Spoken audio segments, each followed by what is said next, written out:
All right. Hey, everybody.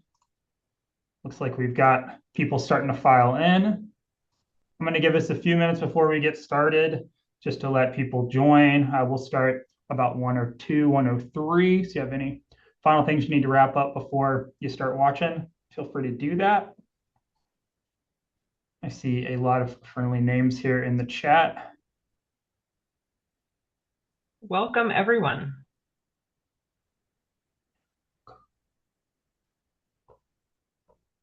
Look at all these folks. Lots of friends here, which is great.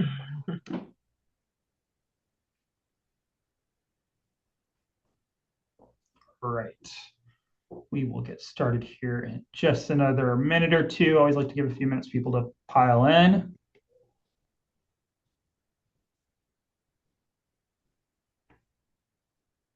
Donna Wade is here.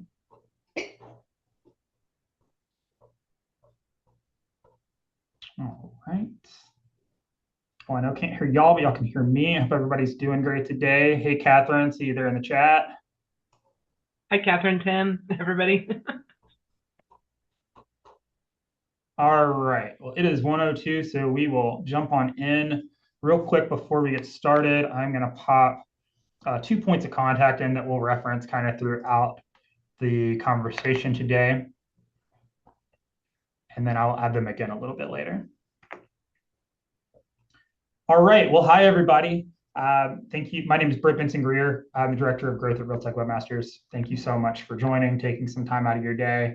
Our overarching goal today is to kind of reflect on 2025, look at our RealTech roadmap and how this year and our anticipation for next year is kind of informing that, what we're focusing on. And then we're going to review some strategies, marketing insights that are going to help you plan confidently for 2026. My co-host today is Stacy Wesson. Thanks, Britt. I'm so excited to be here today with all of you. It's going to be a great time together. For those of you that don't know me, I'm on the property management side. I'm also the vice president of COVRA, Central Oregon Vacation Rental Alliance. I was a RealTech partner for a long time, and I'm just excited to be here. And I'm going to be that owner-operator voice for you all today as we dig into all the things we're going to learn about. Yeah. Stacy, I'm so glad you're on with us because, you've obviously had a ton of success as a property manager and an operator, but more importantly, as clients, you and Greg were always so engaged with RealTech and did such a good job of getting the most out of your services and the product through that engagement. So I'm excited to have you on and kind of participating to add from the property manager perspective and kind of advocate for some attendees here. Before we get started, everybody, just a couple housekeeping items. We do have a lot of content to get through today, so we're going to do our best to keep things on the rail and be chop with it. That said, this webinar is for you, so if you have questions, please pop those in the Q&A panel. Stacy's going to be kind of keeping an eye on that throughout, and we'll look to add your questions into the conversation, and if not, we'll circle back to them at the end of each segment. Last note there, I'm going to be adding a couple things in the chat throughout. So if you have the chat open, I'll be adding some links, a couple points of contact, and seeing if maybe any questions come in there as well. Overall, I think that this should be really fun and informative. So we are going to get started. Perfect. All right. I'm excited to jump into our industry perspectives panel. We've brought together an incredible group of RealTech clients, along with Heidie Henriksen from VRNation, to share what they've learned this year and where they're seeing real opportunities in 2026. As they pop on here, we're going to welcome Justin Ash, Mark Bastin, Tom Goodman, Adam Mott, and Heidie Henriksen. Welcome, guys. Thanks for joining us. Pleasure to be here. Hey, thanks for having us. Perfect. So just to get started, how did 2025 go for you all? And what was your biggest win and or biggest challenge you guys faced? I'll start off, Stacy. 2025 was actually a bit of a challenge for us. We're in Asheville, North Carolina, with about 230 properties, and end of 2024 we got hit with Hurricane Helene. So, we saw a really substantial drop in occupancy. Our ADR went down quite a bit. Just to get some occupancy, RevPAR was definitely impacted as well. So it's been a challenge the whole year bringing that back. I think traveler intent. It was just it was difficult, but it is returning. We are starting to see a rebound in occupancy. ADR is stabilizing, and RevPAR is actually something. Last review of our numbers about 4% below pre-Helene. So it's good. I think the big win was just the team, coming together and pushing through these struggles from a business perspective. That's probably the biggest win is our team come together, and I think we are a stronger team because of it. So yeah, optimistic Yeah, about 2026. that's a tough one for sure. How else has 2025 served you all? Yeah, I can go ahead, Adam. Well, I was going to say it's interesting. We're in Siesta Key, Florida, and we suffered in for some of the same reasons that Mark was just alluding to, and that's kind of unique to hear from North Carolina and Florida, kind of suffering from hurricanes. That kind of is a testament to how bad hurricane season was last year between Helene and Milton. Milton obviously had a direct hit to Siesta Key, so that was probably our biggest challenge was the post-ictal phase coming out of that, where our clients, our guests, or even prospecting guests were kind of hesitant on our market. Are they really back the way that they say that they are? Can they really host us? Maybe the house is fine, but what is the market? What are the restaurants? What's the environment like? And so trying to get that message out was a big driving force for us and something to overcome. Stacking or compounding on that was international travel and how that was down. In our market specifically, the economic impact was we're down 10% year over year just from international travel. 2.7 million visitors less this year than last year and down 3 million room nights. Primarily, that was driven from the Canadian travelers who, as Airbnb calls it, is voting with their dollar. And so we've just seen a big slide. And so it's kind of a tale of 2 years. January to July, we had a strong domestic travel where actually we were up year over year, kind of saying, how is this happening coming out of the hurricane season that we had last year? And then we had the second half of the year, essentially August through December, that was a tale of two stories. So that was the biggest challenge for us. And like Mark said, our biggest win was how we kind of rallied through that. We really focused on our operations and kind of expanding what we have done with our property managers program, with our field operation guide. We've now expanded that to a true operations guide, including all of our departments. So we really try to dial in. We learned a lot last year and we refined our process. We say around here all the time, we don't fail to our expectations, we fail to our process. And so that has been a primary objective for us this year. Great.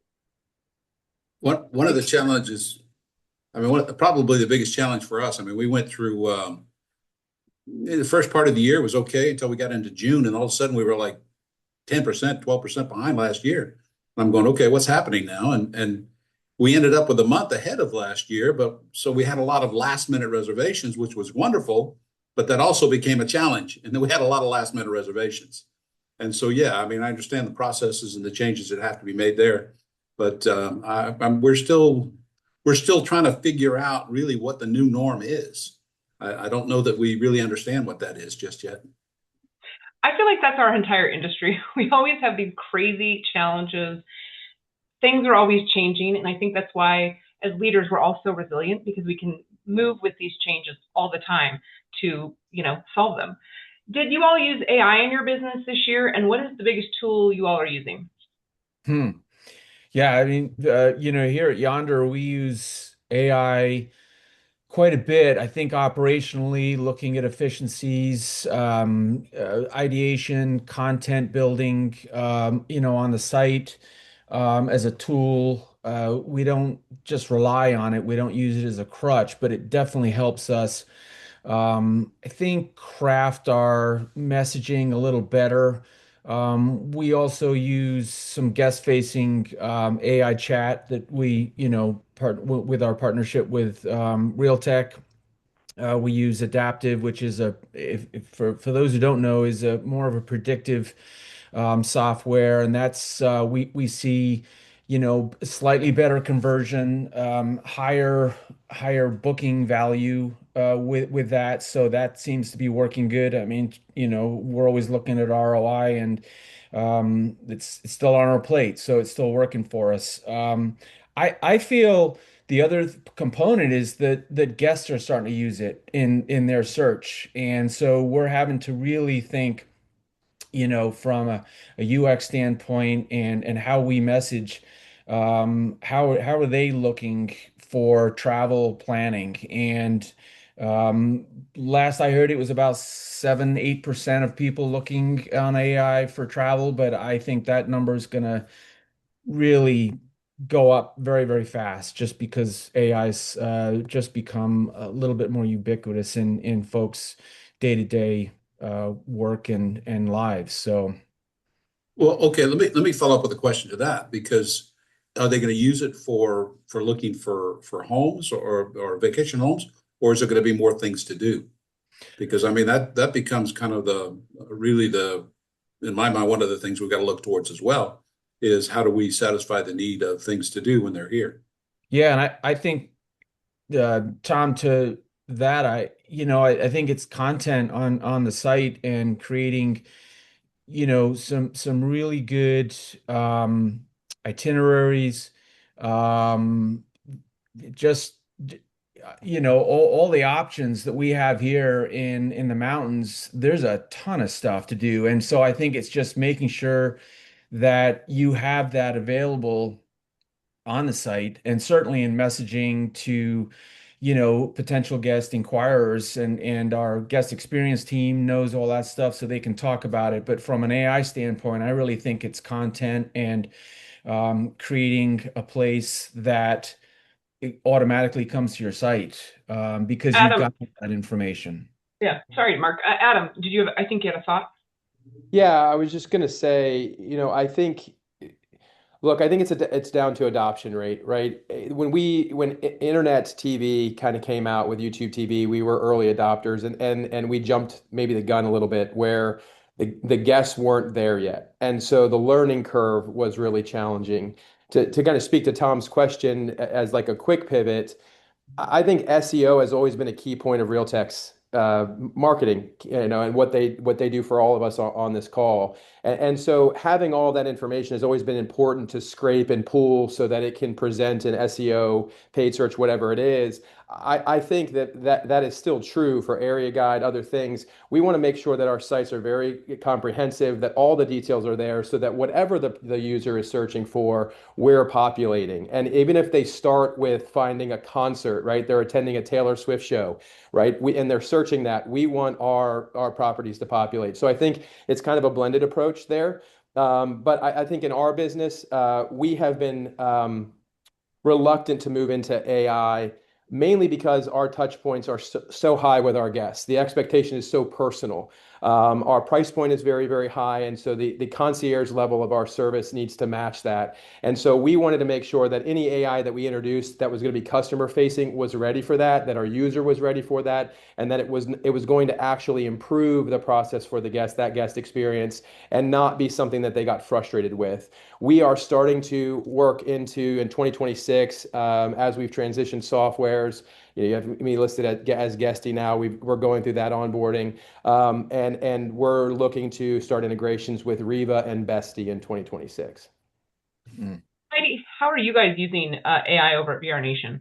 Yeah, we're definitely using it a lot for standardization, helping with our members find clear workflows, consistent process, marketing strategies through AI.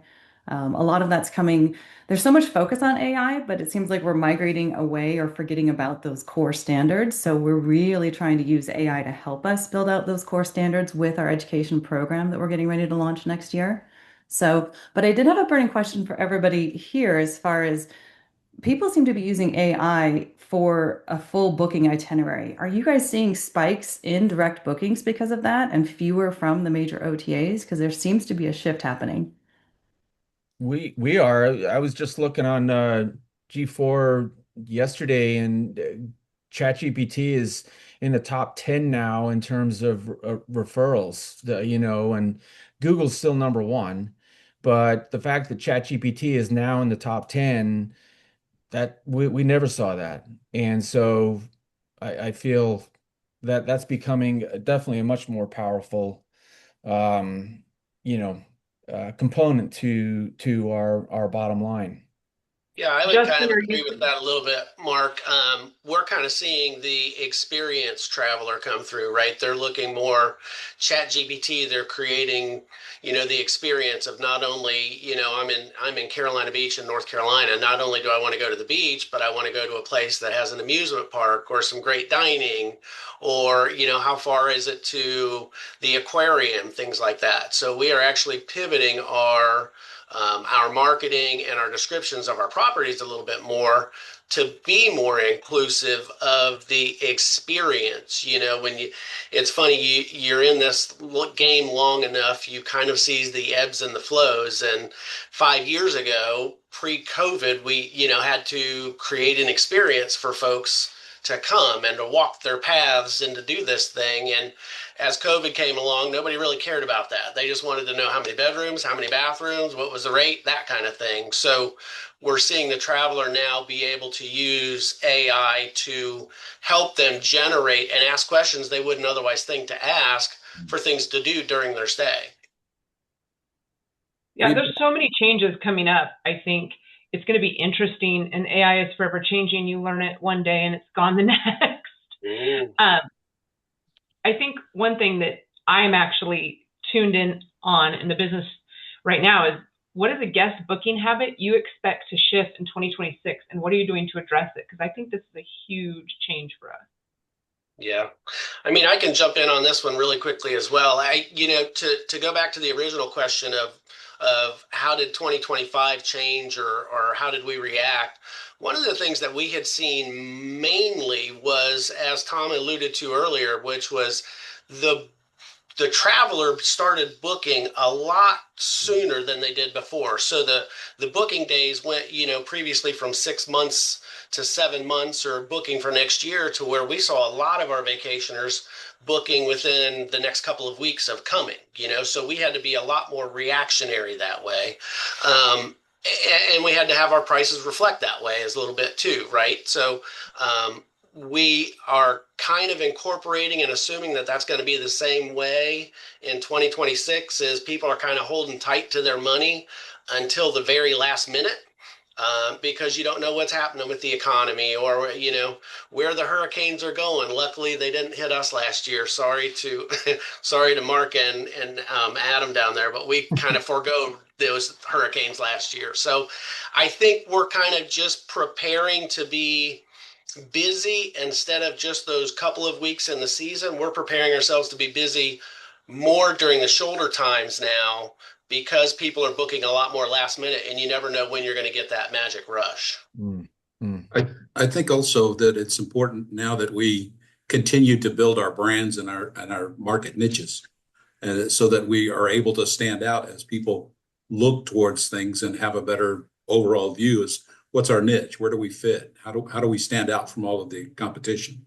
And down here, we're down on South Padre Island, and we just make sure that our inventory includes a lot of just beachfront stuff. We've got great views, and that becomes what we hope that begins to set us apart more. Yeah, I think Heidi's question, and maybe some of our answers so far are kind of alluding to what's shifting in 2026, at least in my view, right? I think users are now, look, money's not going as far as it used to. I think spend is much tighter. We saw booking windows reduce, but the ADR hasn't flexed, right? So they're staying longer or shorter for the same amount of money, right? And so they're still going on vacation, but they're very particular. The amount of touch points we're having with our guests before reservation is higher this year than in years past. They're doing more due diligence. They're more aware of the options that are available to them. There's a lot of aggregating tools. All these different large language models, these LLMs, are pooling all this information and making it very readily available and easily able to review. And I think people are aware much more now of where they can go and what's the best value. So I think in our opinion, and what we're really focusing on next year, is value. That's the key word for us, and how we're trying to literally hand feed that to them, as far as this is the value, and this is exactly what you can expect. The consistency of service and your experience is going to be exactly what you expect it to be, and that is going to produce value for you. So that's been a big driver for us for next year. Yeah, Tabitha had a great comment. Plus, guests have so many options now; they can wait until the last minute to book and still find something. We have a mass amount of properties that are available to all of our guests. I wanted to kick back a little bit to another question we had come in from Emily. She has a proprietary PMS and just connected OpenAI to it, and she's learning how they can utilize AI to optimize their content, photo captions, property descriptions, headlines, etc. But she wants to do more with it. What challenges, safeguards, problems, successes, unforeseen, serendipitous things have you guys found that worked really well when you weren't expecting by integrating AI directly into your systems? That's a long question. Look, I think for us, some of the tools that I alluded to that we're kind of integrating with or at least looking into, it's to soften some of those touch points so that frequently asked questions, things that are readily available on our website, and the guest is just being lazy, to be quite frank, we're allowing those low-hanging fruit options to be answered by AI.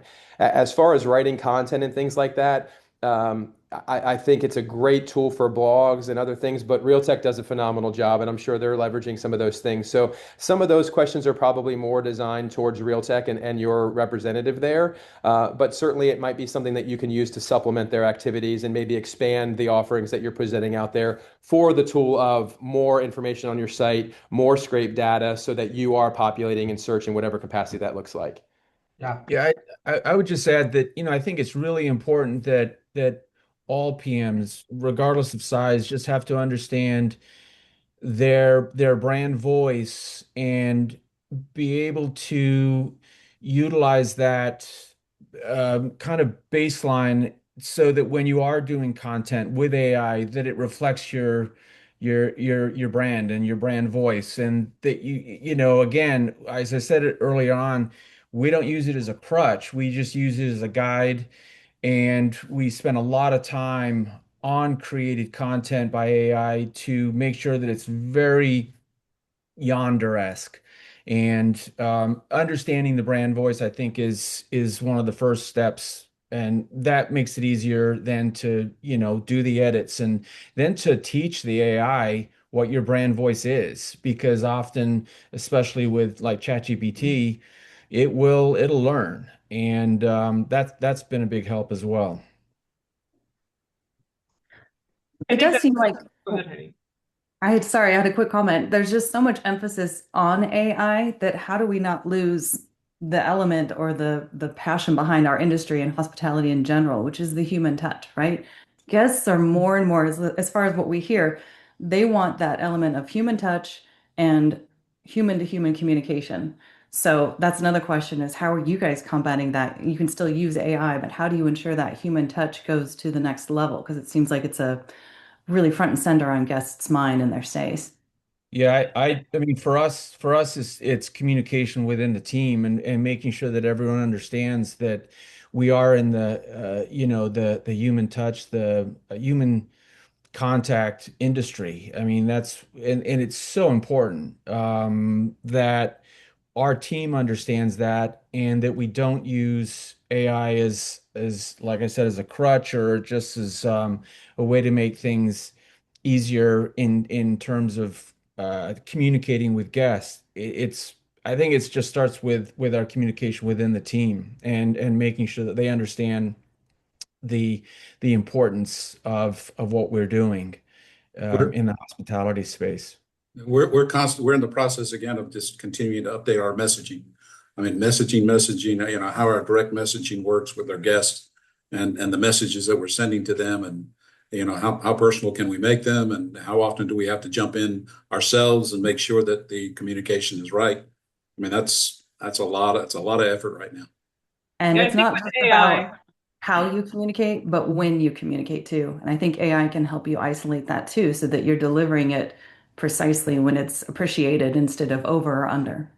And Stacy, real fast. Look, I think AI should not be something that you're looking at to replace a department or a team, right? Or an element of your business. I think it should be something that is supplemented, is becoming a part of your team. It's another team member. I know that's putting a personality and maybe a little bit strange, but that's how we're looking at it, right? Boomers do not love technology and a lot of the automation that we're pushing at them, but millennials do. And so we have to kind of make sure that our programming is diverse for all types and that we're being able to market to them how they want.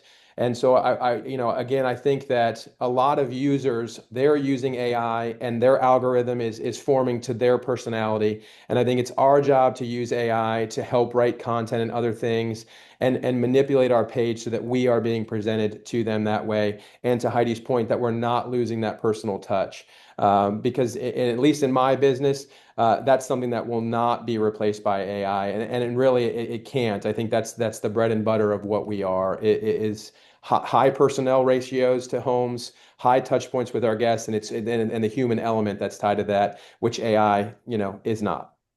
Yeah. Yeah, I I think just going tack into on the from, sorry, go ahead, Stacy. Britt. I just want to tack on from to the RealTech side, to kind of answer Heidie's question really briefly. We'll talk more about it as we get into some of the roadmap stuff and our marketing strategies. But from the vendor side, a lot of what we're working on is making sure that AI is a good tool that can be used for our clients to be there when they can't, or to be a front line for someone who's looking something really tech forward. They want an answer quickly, and kind of free your reservations teams up to be handling the bigger conversations, but also do it in a way that's really like authentic to your brand and tags in a real person when it's appropriate and when it's needed, to add efficiency without adding a lack of soul and a lack of human touch. Yeah, agreed. Yeah, I really think AI for me is you need to let it amplify your business and who you are. You should have who you are. You should know your brand and help use AI to help amplify that. I see too often people just taking complete AI and pushing it through in ads and all that, and it loses everything because a lot of us are really smart. We know, oh, that was AI written. So I think really you need to know who you are before you can bring AI in, because otherwise it's just going to muddle what you're trying to get out there. And I do think, I tell my staff all the time, if somebody calls, then you call them back. Don't text them. Don't give them an AI chat. Like, they want that human connection. And in our industry, we are so focused on connection that I hope we don't let AI take that away from our industry, that we continue to involve still the communication and the connection we have with our guests. I had another question come in. You touched on how to teach AI your brand. Can you explain that a bit further, or do you believe that just the use of ChatGPT will configure specs of your brand? I think first of all, we have a paid subscription to it, because I don't trust it being out in the stratosphere, all the stuff that we're maybe putting in there.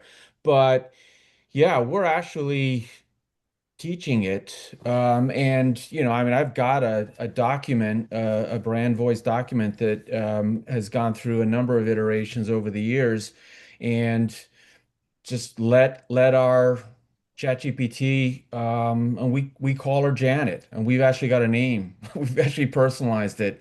And so I think the more you do on your account, your ChatGPT account, it just absorbs everything, it remembers everything, and you can literally, give it information about your brand, and it will learn. And I will say this is that I think because there's this whole learning curve for that ChatGPT and other AI platforms have, I think it's important to at least get on this AI bandwagon sooner than later, because I think it gives you an advantage, because the AI will learn everything and it takes time to learn. So the sooner you start teaching it and it starts absorbing it, the more ahead of the game you're going to be, regarding your competitors. And I do think it's important to start sooner than later if you haven't started with it.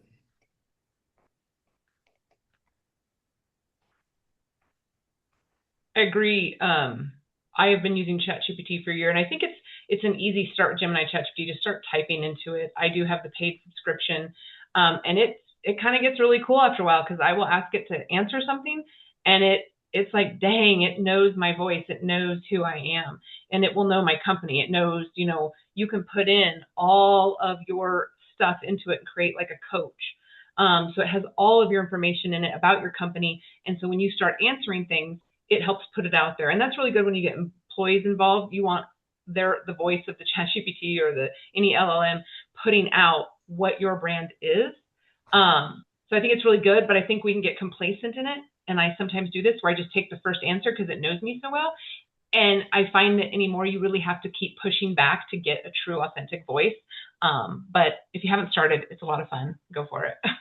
Yeah, and just one more comment. I think that the important thing about AI, regardless if it's ChatGPT or Claude or Gemini or the others, is prompts. Is what are you asking it? And it's if you ask it something very simple with a very simple, it's going to give you a simple answer. But I think if you can really get into it with some substantial prompts, I think you're going to get a better result than if you were to give it a very basic question. And so be as specific and detailed as you can, and you will get a better result from it. So prompting, I think, is an important element to the success that you have with AI.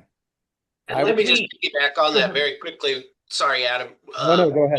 With what Mark is saying on that, I think we're also talking to everyone like everybody has already played with AI.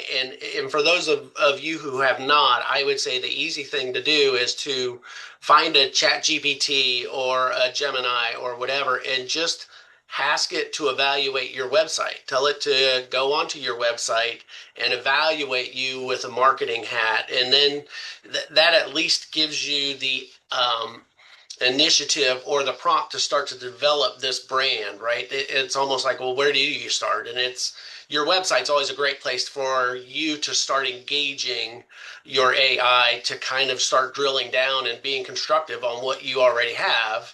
And that's a really good place to start and grow. Justin, that's exactly what I was going to say. One of the first prompts that I asked the tool that we use is who is Vunique Vacations? What does it offer guests?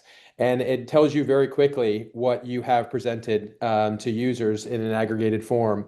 And then you can start to dive in further. If I wanted to change this component, if I wanted guests to see Vunique Vacations as this, what would you suggest? And it is just a prompt-based tool. And what's interesting is you'll find yourself really feeling like you're talking to a friend eventually. And it's answering questions. You're having like routine dialogue like we're discussing here. It's a little bit eerie, I think, at first, but you get used to it. And I think very quickly you can see how you're marketing your business to users based on the information that it's spitting out to you, and you can manipulate from there. Yeah, we had a question come in. Have you taken a class or training for AI? I have not. I think this is an easy thing that we can get super overwhelmed in, thinking we have to know everything. I would just pick one, Gemini, ChatGPT, Claude, all the things, and just type something in it. Anything. Just get used to using it like a Google search to start so that you can get how it's feeding back. And I think that's a great way to start. I don't know. I know Cursive is an app that will teach you a lot of AI. Do any of you guys have any classes you all took, or you just kind of dived in? I just dove in. I mean, I think curiosity is one of the most important things in life in general and in business, especially with these new technologies. Because I'm a boomer, and it's sometimes it's a little tricky, but I find this incredibly exciting. So no, and you can actually ask AI, how do I learn AI? What were your suggestions? What would be the top 10 things you would do? And it'll give you information on how to learn it better. And then you can just look at each of those bullet points and start to prompt away and get deeper and deeper. I mean, it's fascinating. It really is. Yeah. Yeah, sometimes is the scary part there. Oh, Adam, your turn. Go ahead. No. Go ahead, Justin. It's okay. Well, I was just gonna say it's sometimes just like Mark is saying, it is a rabbit hole to go down that AI trail. So one of the things that I have found myself when I first started playing with it and learning it is that I just couldn't stop. I couldn't shut it off. So at some point, you've got to come back to remember that what we do is a contact sport. So it is picking up the phone, and you've got to almost set parameters. I personally do on how much time I can spend in chat GPT and AI, just like I have to put parameters on my kids with their phone. It's because it's a big thing and it's daunting. But as everyone is saying, if we just take it bites at a time, pick a specific issue or item, and then work on that. But don't go down the rabbit hole too far because it's really easy to do. Yeah. And look, AI has been a hot button topic for 3 or 4 years at least at every conference that I've been to, y'all have been to. It's been something that we've been discussing, and I think in that it can kind of become polarizing, or we can start to think of it as just overwhelming. And the reality is, it's just a very big search tool for us right now. And I think if we, Google was, at one point in time, the internet and Google was very new, and search was like, what is this? And I think if somebody would have asked the question then, do I need to take a class on Google? Maybe at that point it would have felt overwhelming. Now we look back and be like, no, you're just putting in keywords and it's spitting out information. I really think that this is just an elevated version of that. So don't overthink it. Don't let the polarizing nature of all these topics and AI and how, what that looks like. Just get involved in it, see how it integrates. But to Heidie's point, don't let this take away from what has made you successful so far. Figure out how you can improve those processes, maybe without replacing them. I mean, the efficiencies alone, you're right, Adam. What we've been able to do with AI and planning for all of our events coming up with next year. We have roundtables at each one of our road shows where one of the topics is specifically AI, where everyone can sit down, toss out ideas. Here's where I'm at, beginner, newbie, expert. And there's no way we could get as far as we do with our small team in all of the events we put together without AI. It's been massive in strategy and planning. So, but I love the piece. Keep it human, keep it real. And somebody, Tabitha just mentioned uh seamless, not soulless. I love that. I'm going Love to it. steal that one. Yeah, Yeah, that's that's definitely really good. cool. Yeah, that was an awesome way. Thank you guys all for this. I think we could talk for hours just alone on the AI aspect. But please try it out. Reach out to one of us if you want to know more for how we've used AI on a personal basis. Their information is up there. I just want to thank you guys for taking time out of your busy schedules to share these insights. It's great to have such a valuable perspective as we head into 2026. Britt, kicking it back to you.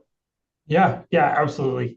Thank you to all of you for being on for the panel conversation today, sharing your insights with us and our community. At this point, we're going to let you guys go and get back to your days. I am going to add my email in the chat here. And if anybody wants to reach out to anyone on the panel and get into like a more one-to-one conversation, I can make that connection for you. So feel free to shoot me an email.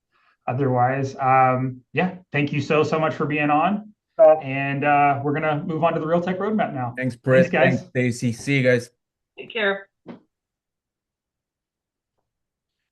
All right. As someone who has used these tools firsthand, I'm excited to see seeing the pace of innovation this past year has been huge. I'm excited to see how RealTech uses these updates they're going to talk about shortly that actually translate into time savings and stronger direct booking performance. Yeah, that's exactly it, Stacey. Throughout 2025, we released a number of features and improvements that we're really excited about. Unsurprisingly, AI has been a big focal point, but at the end of the day, we're really locked on what matters, which is better results, better experience, more direct bookings. So without further ado, let's welcome our product manager, Scott Hovey, our technical client success manager, Derek Tiller, our client success manager, Amber Martin, and our director of marketing services, Hannah Deleski, to talk a little bit more about what we're doing. I'm going to hand it over to you, Scott. Great. Hi, everyone. It's great to see you. It's really nice to share this space with our panelists. I have a long email history of talking concepts with many of them.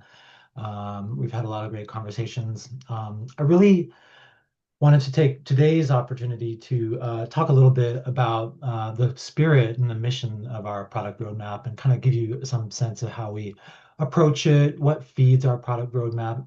And so really, at its heart, the watershed of a roadmap is a pool of great ideas that are informed by experts.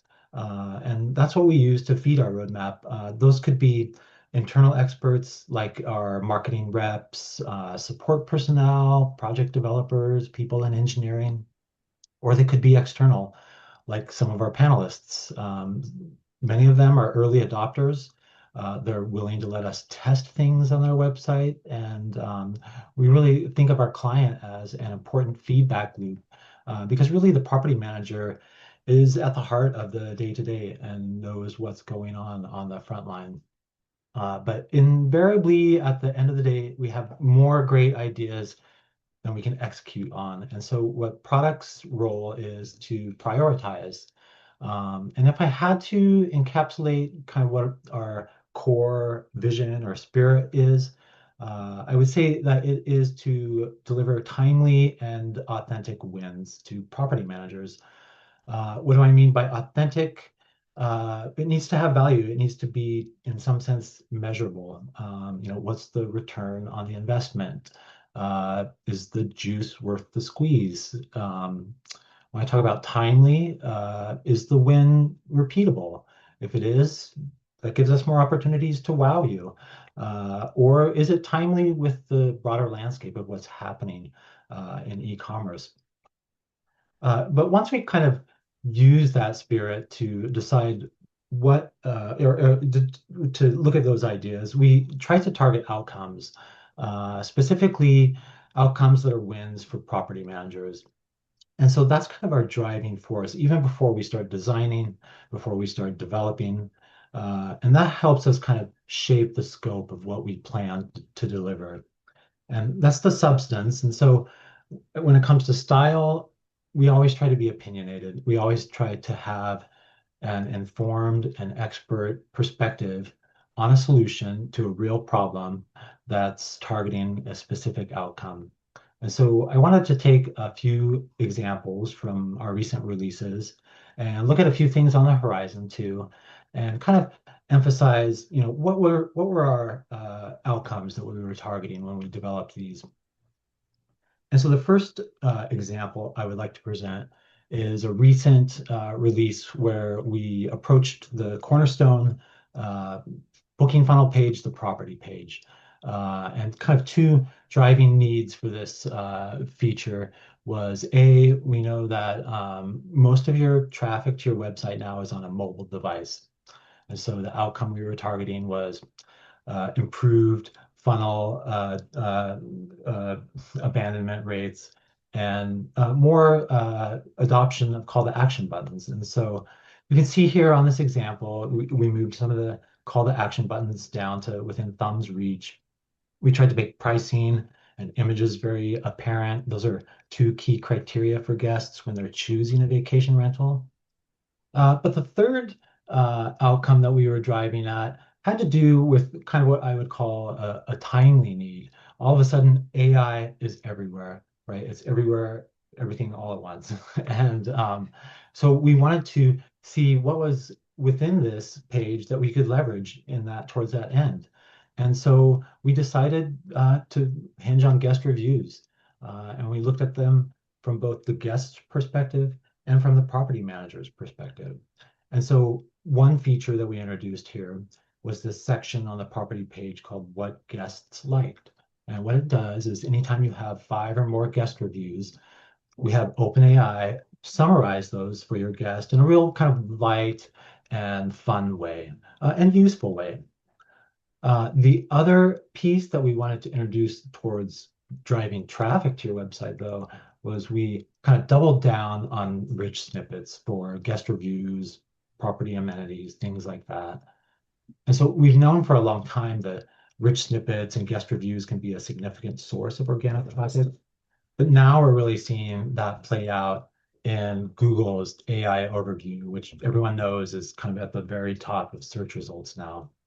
And so what you can see on the right of this slide is an example of how AI overview is consuming those rich snippets, using them to kind of create its own summary of guest reviews for Epic Maui Realty, and then providing these direct links to the property page with quotes of specific guest reviews. And so that's kind of one example of how we tried to approach this in an innovative and kind of holistic fashion. I wanted to look at a couple other releases from 2025, just to kind of give you a few more examples of how we manifest the roadmap. The first two are add-on features. And the first one is what we call the AI property chat. And what that was, well, what we're targeting really is just kind of an early, exploratory, optimistic foray into introducing AI into our tech stack. And so what we did was we developed a chat widget that is trained specifically on API data from your PMS software. And so that's kind of its knowledge base. And the richer the data in the API, the richer the experience in the conversation. And we've also trained it in a way to know that when it can't answer a question sufficiently from that data set, to warmly hand off a guest to your human reservation staff. Another add-on feature that we released in 2025 was specifically targeting the pain point of chargebacks. We had good success in 2024 with some standard e-commerce security, and we wanted to add kind of a more sophisticated security layer to that security system. And so what we did was we leaned into a third-party expert on e-commerce fraud known as MaxMine Min Fraud. And what MaxMine does is they look at IP addresses and transactional information and cross-reference it with kind of a carefully curated blacklist of bad actors on the internet. And then what they do is they provide a risk analysis on each transaction. And then what RealTech does with that is we kind of boil it down to a real simple and easy to understand low, medium, high risk transaction for each booking that takes place on your website. And then at that point, it's up to the property manager to kind of determine what is the best next step. The last thing I'll mention about 2025 are some new software integrations that we added. Those are Hostaway, Real-Time Rental, and Avantio. And kind of one unspoken outcome that we target when we add new integrations like this is we know that at some point a property manager might face migrating to a new software during your business lifecycle.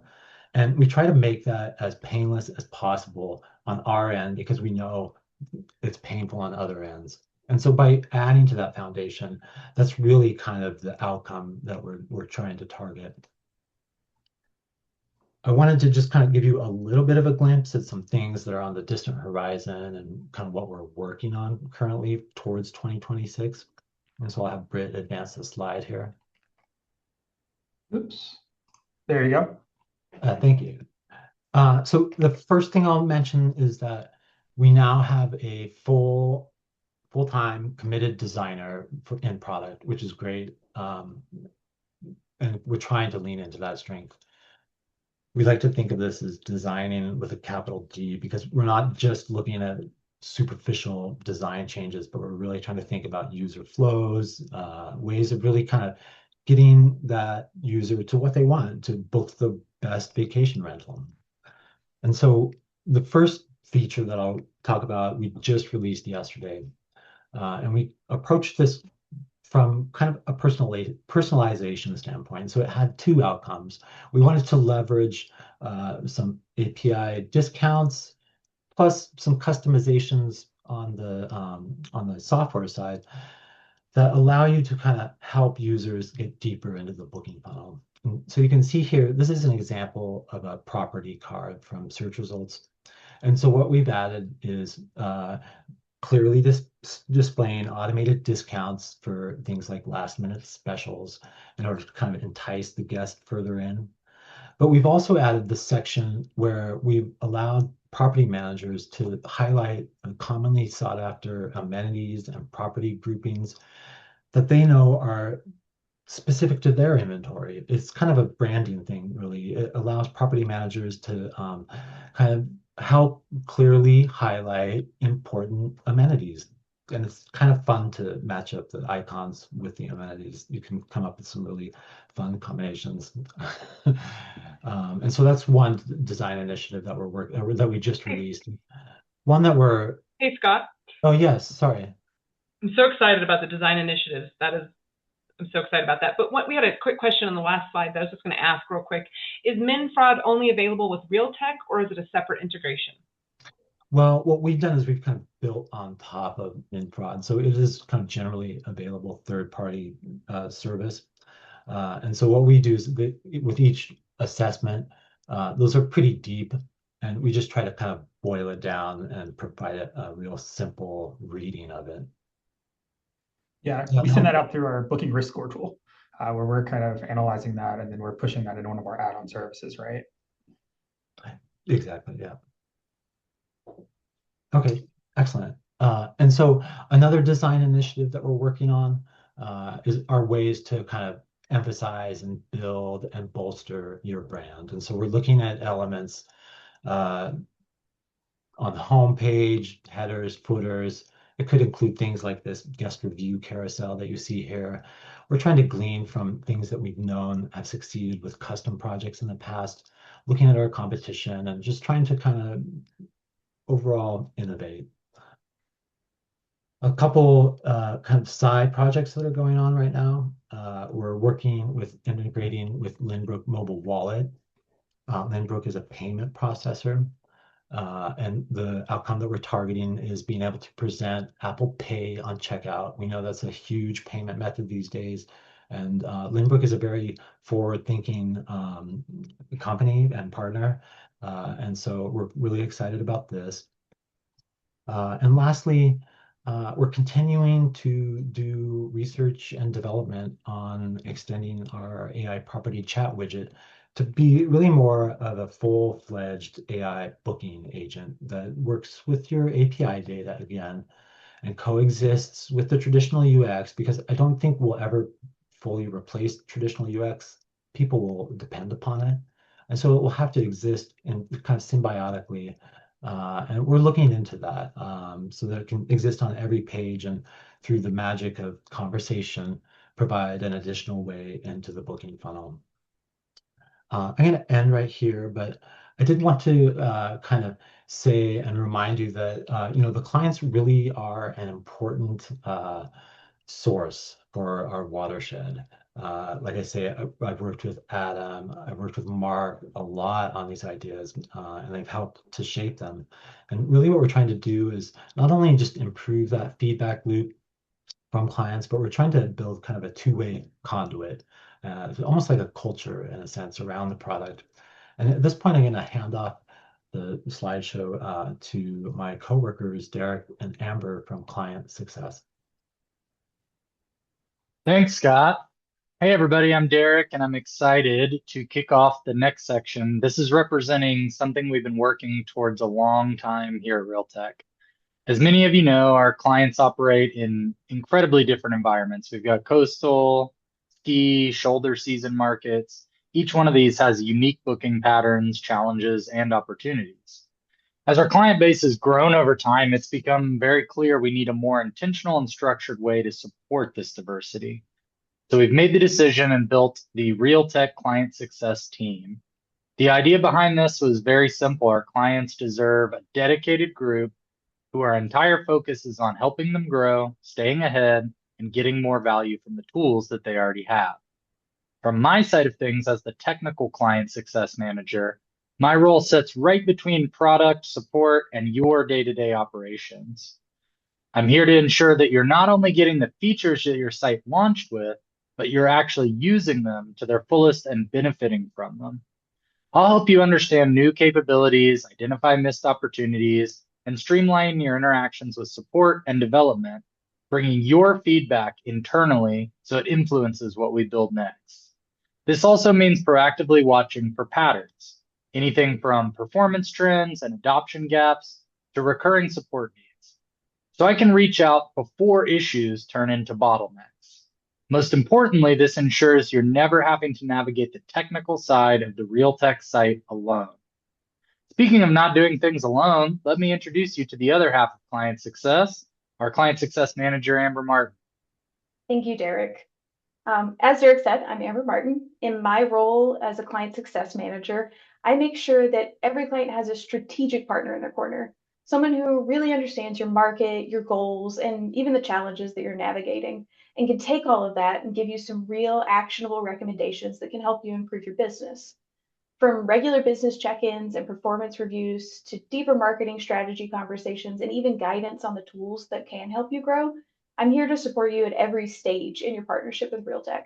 And whether that support means refining your marketing approach or uncovering new opportunities, our goal overall in client success is to be really proactive and strategic communicators so we can help your business move forward.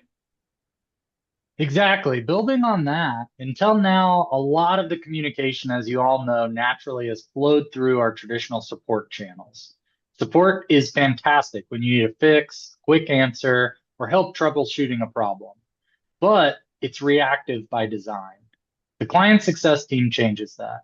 Instead of waiting for you to tell us something isn't working the way you expect, we're coming to you with our insights, recommendations, and guidance based on what we're seeing across the platform and specifically your market. From the technical side, this will include things like performance and speed reviews, identifying friction in your booking flow, checking adoption of tools and features that are already available to you, and helping identify quick wins inside your site that improve conversions.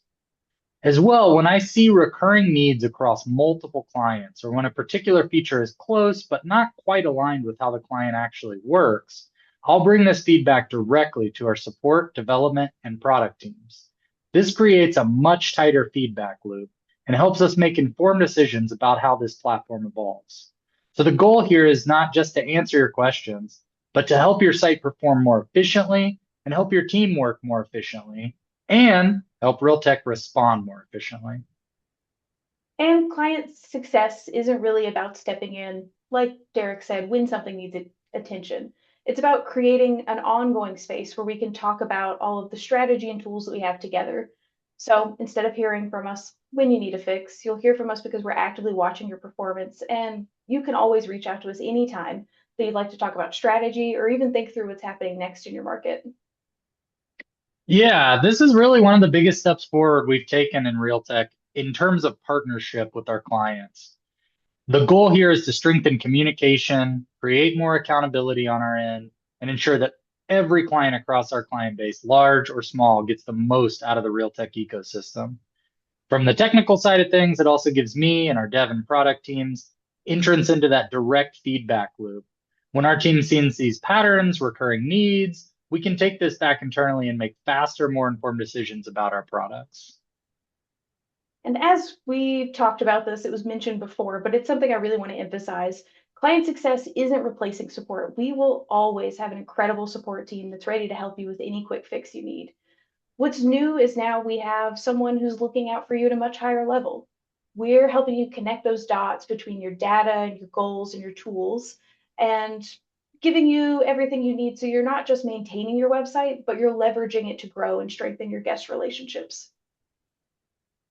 Having this team fully dedicated to your ongoing client health is really a major step forward. It's reducing the surprises, keeping lines of communication flowing all year round, and making transitions like onboarding, new feature rollouts, seasonal changes, PMS changes, much, much smoother because we're already looking ahead and looking forward with you.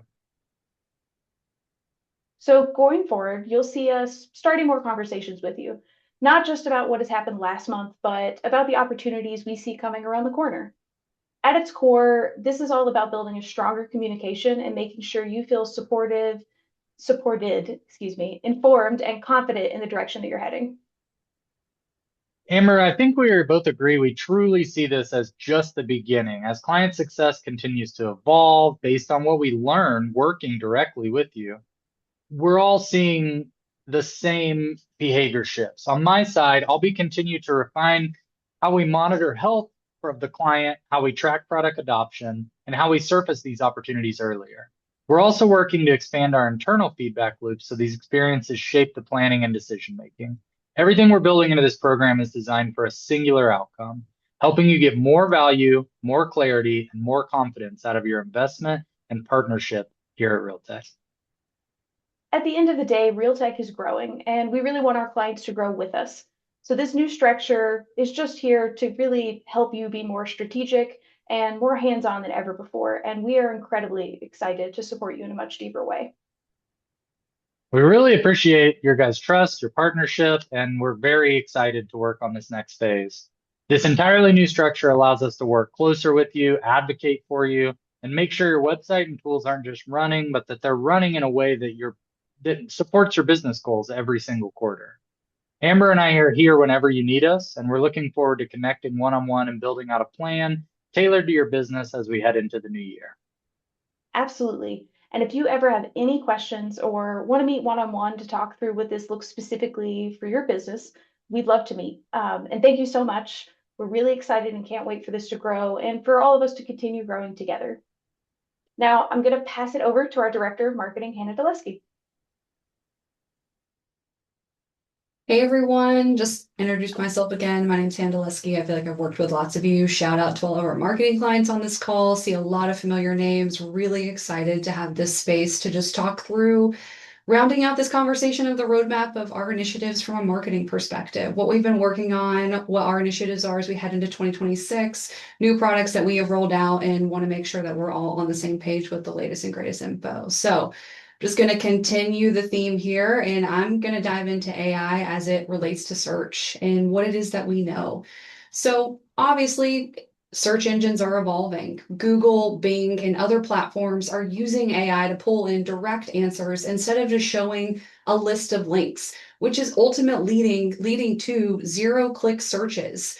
As you can see in some of these stats, Google's #1 ranking search results have seen a 35% decrease in click-through rate from these AI overviews that are being presented on the page. And that takes up a large landscape that is being put above Google Ads, that is being put above Google organic search results. And so ultimately, our job is to put our clients in that AI overview and making sure that you are visible on the forefront within those overviews. We've talked a lot about ways you all have incorporated AI into your businesses.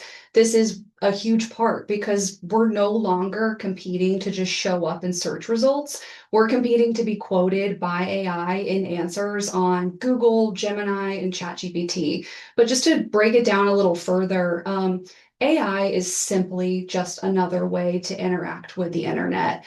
And that is largely achieved by using what we call LLMs, which stands for large language models. These AI systems are trained on massive amounts of text. They learn patterns in language so that they can understand questions, generate responses, and reason through information. And again, those examples are ChatGPT, Gemini, Claude, Grok. They all exist, and those are what we refer to as LLMs.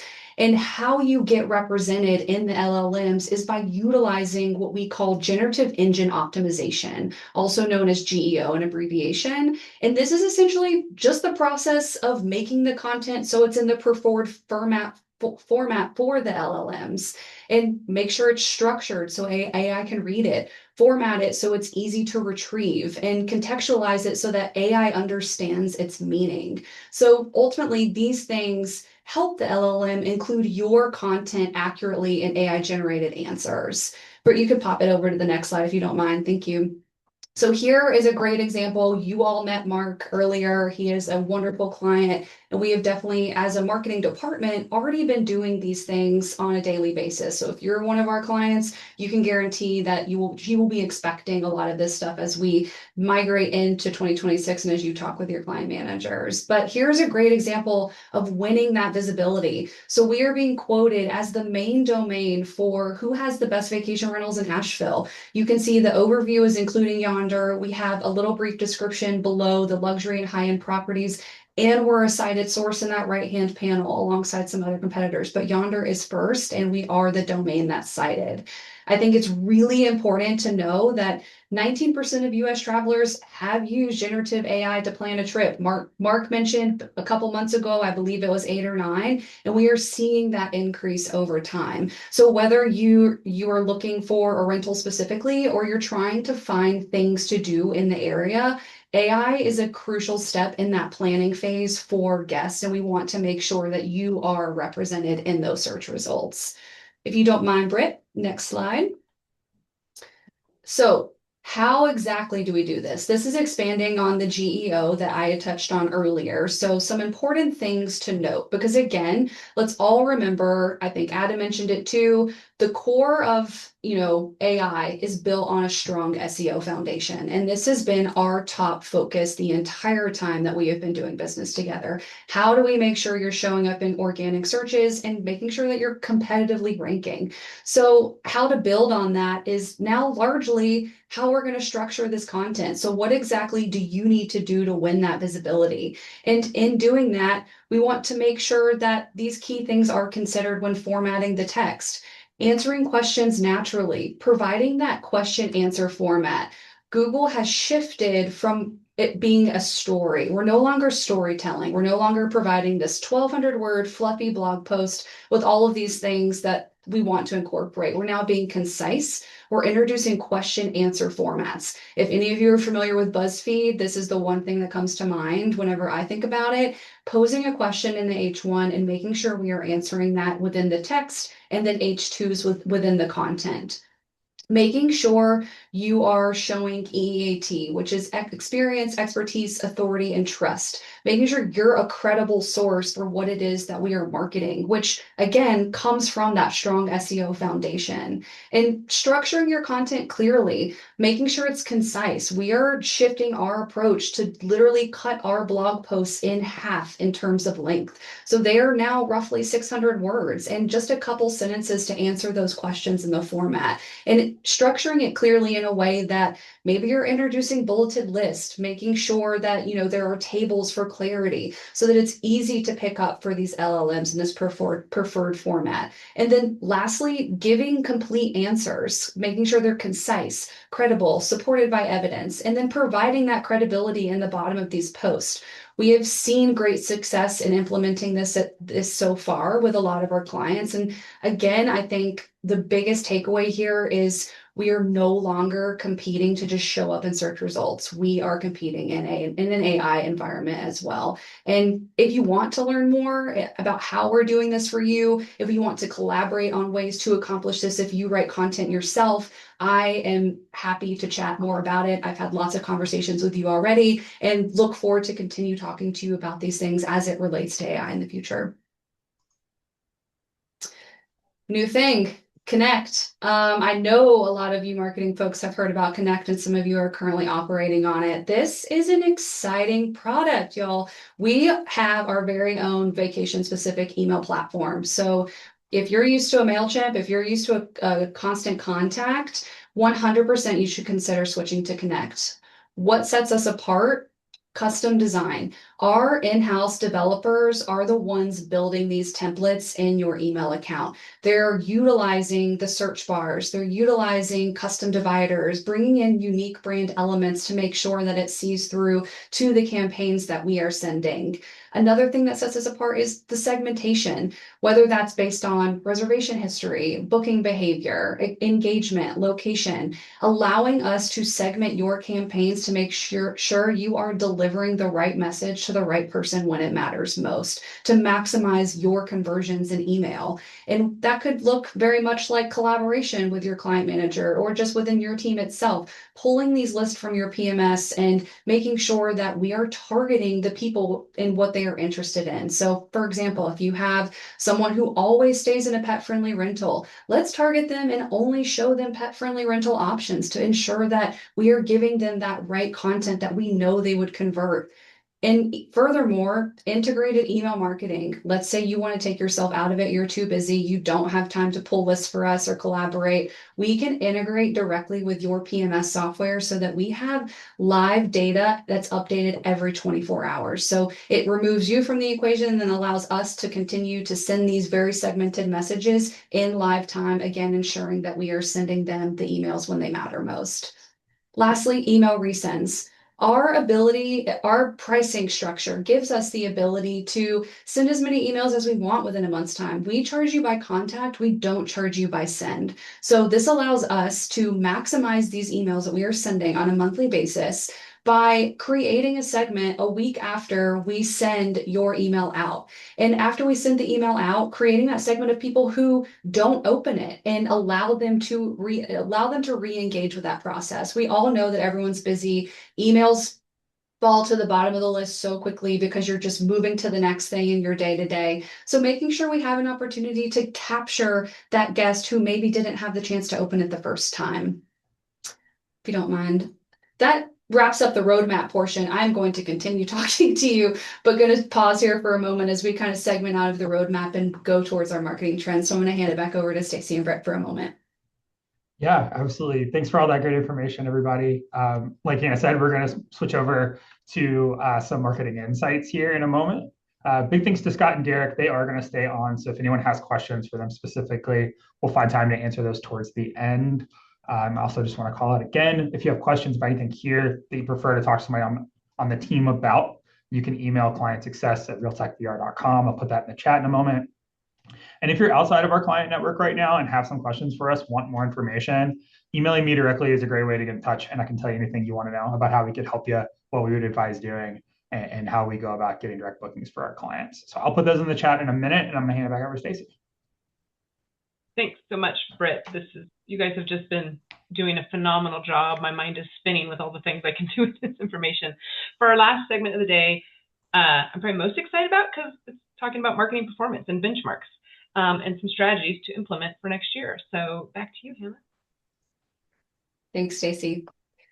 So I'm going to dive in and start off with email marketing, and then Amber's going to wrap it up with other marketing services, but just going to kind of keep on this train of some strategy and tips that you could certainly look to incorporate in your email marketing, whether you are managing it yourself or you're collaborating with us to help us achieve those goals. But just all in all, from the year that we have seen, our average yearly open rate rounded out to be about 45%. This is actually 12% above the industry average when we're looking at the travel, tourism, and hospitality industry. So really strong open rates that we are making sure that we are delivering those emails to the right people.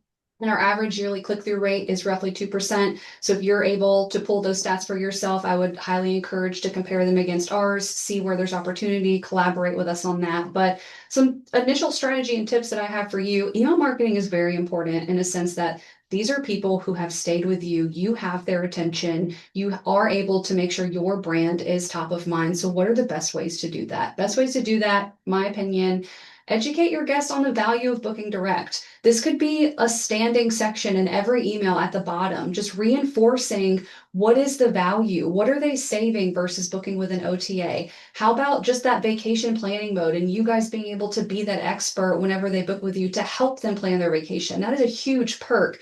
And then just building that trusting relationship. So whether it's a standing section that you're adding at the bottom, or you're making sure that you're creating a segment after a new person is booked with you, and we are targeting those new guests specifically with this information to ensure that they keep coming back and booking directly with your company.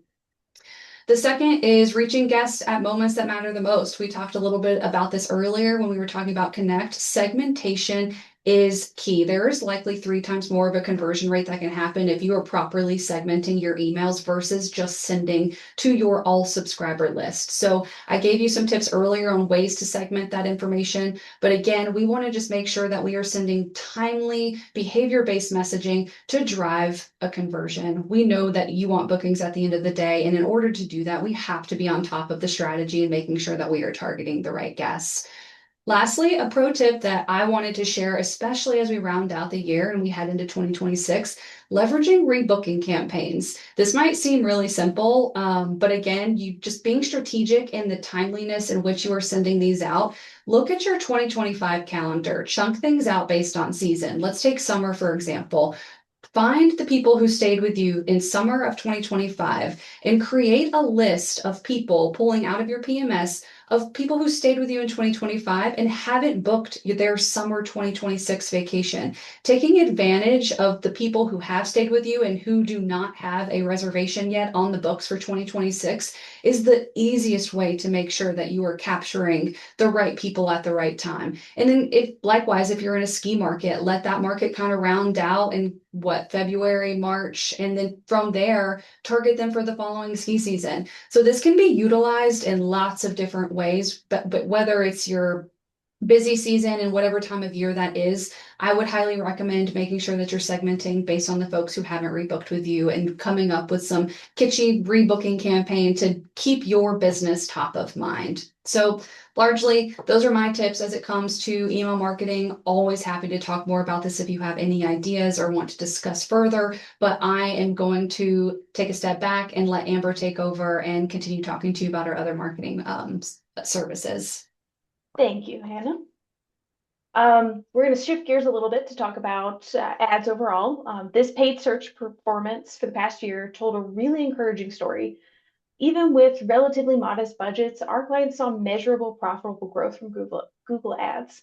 To give you a sense of scale, the average median monthly ad spend only increased slightly from $1,069 in 2024 to $1,145 in 2025, which is working out to an increase of about 7%, which is pretty minimal considering the rising cost of clicks across travel markets. But as you can see in this chart here, the revenue is up. The revenue side of things is where everything really got moving. In 2024, the average median monthly ad revenue was pacing at $16,445, but it shifted in 2025 and jumped up to $22,022. That's more than a 34% increase in ad generated revenue year over year. So with only a small bump in budget, clients saw a significantly larger jump in return, meaning that our ongoing optimizations, our targeting strategy, and our focus on high intent keywords are producing healthier and more effective campaigns. And I want to highlight that the quality of traffic matters more than the total volume. So even if you're running your ads yourself and you see your impressions start to plateau or decline, think to those AI overviews we took a look at earlier. The quality of traffic is converting at a much higher value, aligning with the revenue growth that we're seeing in these charts. We found that for many markets, a flat budget no longer makes sense. So I would recommend sitting down and doing the math over the past couple of years so that you can adjust your monthly budgets. I would aim to think about things like high demand versus low demand seasons, historical booking windows, upcoming local events that could spike your traffic, and even snowbird or spring break patterns. Spending heavier during these peak demand periods drives a dramatically better return on spend. I would also really recommend that you test more and you test early. Testing earlier means that you enter your peak season with the strongest campaigns already dialed in. So I'd aim to test things like new ad types, new budget tiers, ad copy, and making sure that you're adjusting your keywords as you go. These kinds of ongoing refinements really make paid search more effective over time. Now we'll switch gears a little bit and take a look at how our organic search trends are going. SEO, as most of you know, is a slow burn channel, but our data really reflects how small improvements over time can really lead to significant more stable revenue. And I'd aim in 2026 to think about quarters and not days when you're comparing your keyword rankings. So as you can see here in 2025, the median monthly organic sessions are pacing at 2,256 compared to 2,686 in 2024. So that works out to a decrease of about 16% year over year, which aligns with what we're seeing across the travel industry. As most of you know, search volumes are shifting. We're getting more zero-click answers from Google, and more traffic is being captured by AI and paid placements. But lower organic sessions don't automatically mean lower demand. It means that more of your travelers are getting more answers directly in AI services before they're clicking and making it to the site. So although these sessions are down, our data shows a really bright spot. Our organic conversion rates have actually increased. We were pacing at 0.58% in 2024, and it shifted to 0.61 in 2025. So that means that the users who are landing on our client sites from organic search are more qualified and more ready to book. Organic traffic might be a little lighter, but it is stronger. And travelers coming from organic search are often converting at a higher rate than last year. If we compare our organic conversion rate that was pacing at 0.61 to the 0.48 we're seeing for all traffic, it really shows the quality of organic visitors. These are really intentional users who tend to be deeper in the research process and are more ready to book.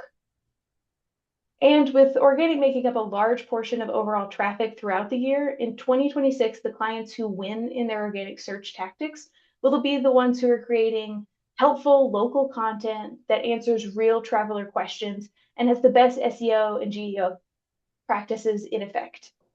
To strengthen this, companies should really invest in growing their content in things like local guides and really informative blogs, seasonal event content, amenity-focused landing pages like pet-friendly rentals or homes with private pools, and making sure to refresh existing pages, not just add new ones.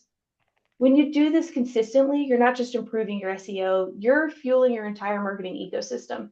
It helps support your paid search performance, improves your on-site engagement, and ultimately captures more direct bookings in the end. So this is a really good foundation for long-term organic success. Just aim to think of small, thoughtful improvements that'll stack over time. And with that, that's what we have for you here today. I'll pass back off to Britt and Stacy. Yeah, absolutely. Thanks so much, Amber. I think there's a lot of good insights in there. I'm hopeful we'll get a couple questions here in the chat, but otherwise we're going to wrap up here in a few minutes. Stacy, do you have any questions you wanted to throw to our team today? Yeah, I had a few that I want to talk about. This was so much. It's like I'm so excited. I wish I was still like actively in my business because I could be doing so many things. But with the one question I had with the email, owner acquisition obviously is a huge piece that we do as property managers. Is there a way we could use the email for that to help target our owner acquisition people? Even if it's just like comments down at the bottom of some of the, directing to a site. Have you guys seen any clients use that really well in the emails you have going out? Yeah, Mark is a great example of this. He does a really phenomenal job of coinciding with what we're doing because Connect is a self-service product. So he builds out his own homeowner emails inside Connect, routinely communicating with their owners once a month. And in that communication, that's covering marketing trends, it's covering everything that they are seeing from that month. And is a great tool to be able to use to have just that regular touch point with owners. So I would advise, if you're not already doing that, to do that. We like to often collaborate just from a marketing perspective to make sure that those key things are being included in the emails, just to ensure that your owners know what you're doing and you're doing it well. So sharing some of those success metrics that we send to you on a monthly basis, like showing what you're represented for in these AI searches, what organic positions that you're ranking for, all of that information is so nice to be able to share with your homeowners to show what action you are taking as a business. Yeah, that's huge because one of our biggest problems too is client, oh my gosh, I'm forgetting the word, but keeping our current clients. And so being able to engage with them is huge to be able to tell them what we're doing, because a lot of times, sometimes if we don't reach out to them, they think we're doing nothing. One question came in just really kind of in the future of paid search versus AI. Will we see paid search going down and we having to spend less money on paid search? Or, is AI is it still gonna be needing to do both systems? What are you guys seeing? I think both. I haven't seen paid search be heavily impacted by AI. I think that the need for, bidding on these transactional keywords, because remember, AI people are really searching for more of these intent queries. It's really just kind of questions. They're not ready to pull the trigger on a vacation rental based on an AI overview result. So I firmly believe that our paid search strategy, being the strategy of targeting these specific keywords that people are going to, we're guaranteed to convert later on throughout their process, still remains utmost priority. And I know AI overviews do represent a large portion of that search landscape. But right now, I'm not seeing a large impact to see that we would need to pull away from spend on paid search. Yeah. Two quick things to add on to what Hannah's saying there. I recently did a session on AI optimization for search marketing at DARM last week. And one of the stats I came across in that research just really reinforces what Hannah's saying there. About 95% of people who use generative chat like ChatGPT to do initial research are going and following up in Google. And so I would anticipate that a lot of those are probably going past that AI overview, maybe getting that second opinion from Google's AI, but they are looking into the search results.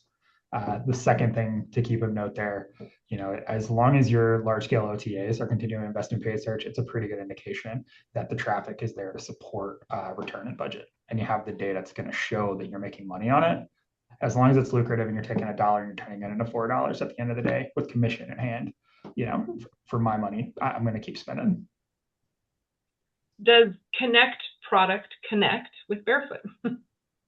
Not at the moment, but I do know that it is in the works. So happy to connect Mike as soon as we get more information on that front. But right now, there is not an integration with Barefoot specifically. For AI optimization, another question came in. What is like the top things as a property manager we should be doing? And this, you may not be for you, Hannah, this might be for Scott or somebody else, but what is the top AI optimization things we should be doing from the property manager side to help you guys, make our websites faster, make things more accessible, all of that?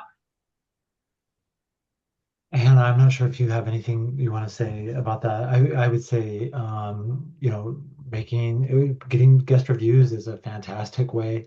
They're really important for driving organic traffic, but also we're starting to feed things like amenities and things like that. And so if you just make sure that you are publishing those key amenities, which I'm sure you are, to your PMS, we are trying to leverage those and make sure those are available for AI summary to kind of consume and present.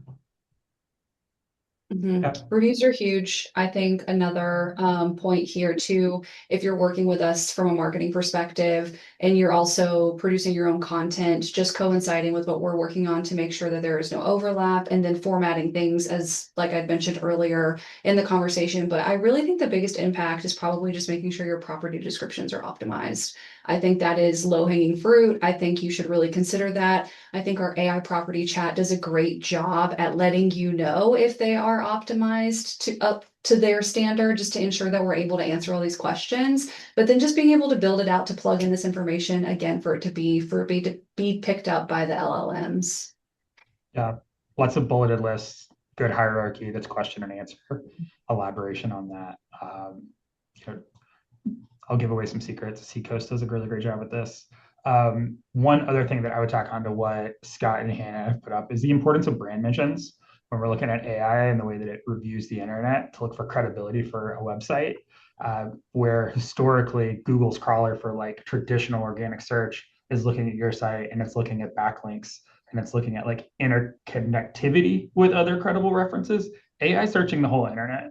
So reviews are important for sure on your site and in Google, but also partner content. If you have your local DMO that can do some things, I know that Padre Island Rentals has a really good best vacation rental company in Padre Island ranking through ChatGPT, where I was looking recently, because not only do they have a lot of great content about their credibility, one of the local Padre Island websites did a list of the top agencies on Padre Island and listed them as #1. And a lot of the things they said about them are pulled directly into that AI overview that I looked at. So make sure you're utilizing brand mentions. Also on reviews, another thing that AI is looking at is the tone and frequency with which that you actually respond to reviews. So whether it be in Google, it be on your website, it be on OTAs, it be in Better Business Bureau, which some people like to go speak their piece on. Go in there, add context to what they're saying, thank them for positive reviews. That tonality is being digested by AI because it is such an advanced way of processing information. So anywhere your brand's represented online, make sure that you're out there doing something with it, because that's not the place where we're necessarily helping as much. We're helping on the website. Awesome, Britt. You guys, that was awesome. Thank you for joining us today, everybody. We want to be mindful of your time. You've been with us a long time. It's, I'm sure, been amazing for all of you, as it has been for me. We hope these insights help you plan confidently for the next year ahead. Yeah, absolutely. Thanks y'all so much for being here. Thanks to our clients for being on the panel. Thanks to Heidie for coming on. If you haven't talked to her about VRNation, her email is in the chat. You can reach out to me and I'll give it to you. They're doing stuff that's great over there. We hope that you are planning for a great 2026. Happy holidays. Bye, everybody. Thanks, y'all. Thank you. Take care.